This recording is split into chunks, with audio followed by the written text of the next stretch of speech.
You wake up already tired, not physically, mentally. You slept 8 hours, but your soul feels like it's been sprinting through a fog of unfinished thoughts.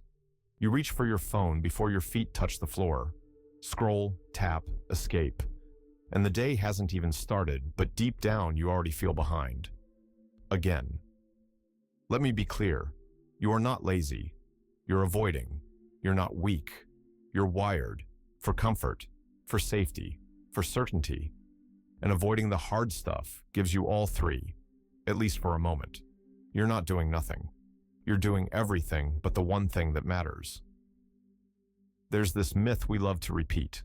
I just need motivation. You don't need motivation. You need to face the truth. Laziness isn't lying on the couch all day. It's knowing exactly what you need to do and still scrolling past it. It's watching your dreams rot in your mind because you're too afraid to be bad at them in real life. Avoidance feels like relief, but it's not. It's a silent thief, and it robs you in broad daylight, not of money, of time, of dignity, of the life you say you want, but refuse to fight for. And here's the brutal part. Your brain has gotten good at avoiding.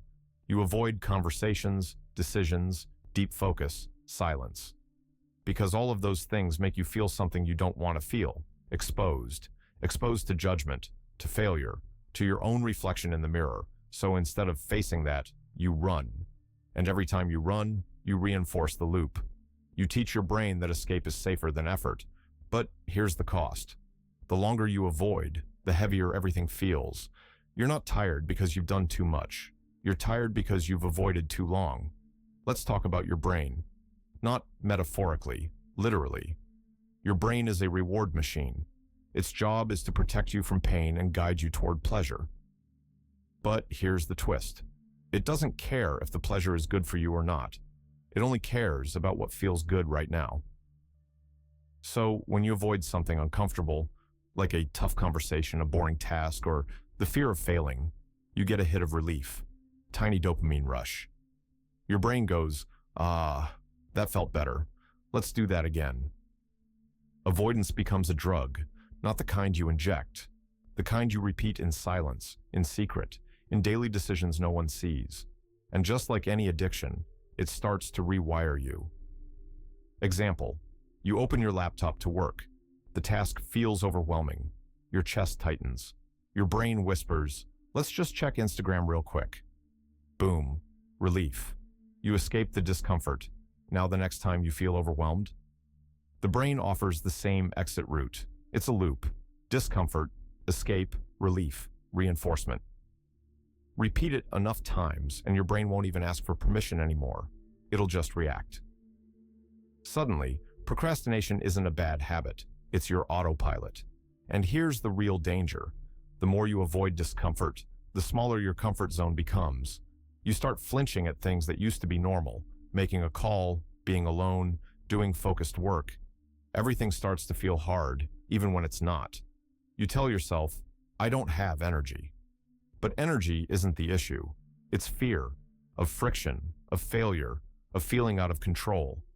So ask yourself, what's the thing you've been avoiding for weeks, months, maybe even years?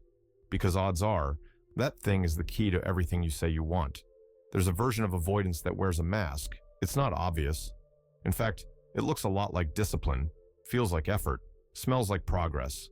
But it's a lie. I'm talking about phantom productivity and being busy with everything except what actually matters. You tell yourself you're being productive because you cleared your inbox, organized your folders, responded to messages, watched just one more educational video. But somehow, the one thing that moves the needle, still untouched. You clean the house instead of fixing your life. You help everyone else so you don't have to face your own chaos. You drown in tasks just to avoid taking a single bold step forward. It's the illusion of movement without direction. You're spinning the wheels, but the car is in neutral. Why? Because real progress demands discomfort, and your brain is trained to dodge that. Let's say you need to build your portfolio, pitch your idea, launch that side project. Instead of doing it, you spend 3 hours tweaking the logo. Or worse, researching for the 1,000th time, as if gathering more information will replace action. This is self-sabotage dressed in productive clothing. You go to bed exhausted, but empty. Not because you didn't work, but because you didn't advance. Here's the harsh truth. Your busy is just another form of avoidance. It's comfort disguised as commitment. And the longer you hide inside it, the more you'll resent the silence that comes at night. When all that noise fades and you're left with the question, why am I still stuck? You already know the answer. Everyone wants change, but no one wants the discomfort that comes with it. And here's the truth nobody likes to hear. You don't grow when you feel safe. You grow when something breaks, when it hurts, when staying the same becomes more painful than changing. Think about the turning points in your life, the ones that shaped you. Were they comfortable? Or did they come after a breakup, a breakdown, a moment you finally snapped and said, enough? Let me tell you a story. Marcos was always the almost guy, almost in shape, almost launching his business, almost fixing his routine. Then he got fired, no warning, no backup plan, just silence and shame. He spent a week spiraling, blaming everything, the economy, his boss, his bad luck. But then something shifted. He stopped asking, why did this happen to me? And started asking, what if this is the moment I stop running? That pain, that raw, ugly, unbearable pain, became fuel. He finally faced the hard conversations, the procrastinated goals, the uncomfortable truth about who he'd been. And for the first time in years, he moved. Discomfort didn't kill him. It woke him up. Here's the principle. The pain you're avoiding isn't punishment. It's a portal. It's the test life gives you before handing over a better version of yourself, but only if you walk through it. So, what are you doing with your discomfort right now? Are you numbing it, or are you using it as a mirror? Avoiding pain feels safe, but nothing grows there. Step into it, awkward, trembling, unsure, and you'll find a version of you that's been buried under layers of fear. That version, it's not waiting for more motivation. It's waiting for you to finally show up. You don't need a life overhaul. You need a quiet rebellion, daily. Not the dramatic kind, the boring kind. The kind that nobody claps for, but that rewires your brain from the inside out. Most people think change happens with a grand gesture, number. Change happens when you stop lying to yourself in the small moments, when you stop hitting snooze, when you stop picking your phone before your thoughts have even woken up, when you sit in silence for 10 minutes and actually feel your restlessness instead of muting it with noise. These are not minor actions, they're micro wars. And each time you win one, even if it's small, you reclaim a piece of yourself. You want more clarity? Turn off the phone for 1 hour, just one. See what surfaces, see what thoughts come crawling out. It'll be uncomfortable because you'll realize how much you've been avoiding your own mind. Want more confidence? Stop negotiating with your inner coward.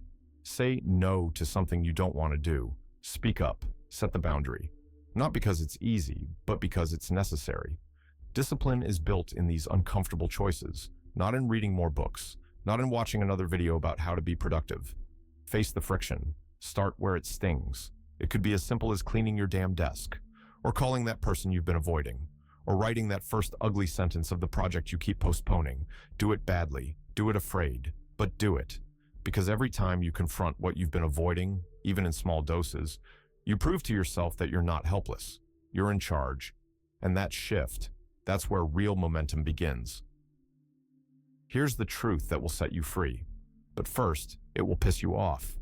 The life you want is hidden behind everything you're avoiding. Not around it, not beyond it, through it. And until you're willing to walk into the fire, fear, rejection, uncertainty, silence, you'll stay trapped in the illusion of almost. You say you want discipline, peace, clarity, but do you really? Because those things don't come in gift wrap. They come wrapped in hard choices, lonely mornings, awkward conversations, and brutal honesty. Freedom doesn't feel good at first. It feels raw, naked, like standing outside without your usual armor. But slowly, the weight lifts, because you're no longer negotiating your worth with other people's opinions. You're no longer outsourcing your self-respect to comfort or convenience. You become dangerous, in the best way, because you're no longer ruled by fear. And here's the final cut. Some people will dislike you for choosing this path. Let them. You are not here to decorate other people's expectations. You are here to live with your eyes open, to walk into discomfort and make it your ally, to become the kind of person who doesn't wait for courage, but creates it moment by moment. Start small, but start. 1 hour with no phone. One honest truth said out loud. One thing done, not perfectly, but completely. Do that every day. And 6 months from now, you won't recognize the person who used to run. Because freedom? It's not found in ease, it's forged in fire. If you enjoyed the video, don't forget to click the like and subscribe button.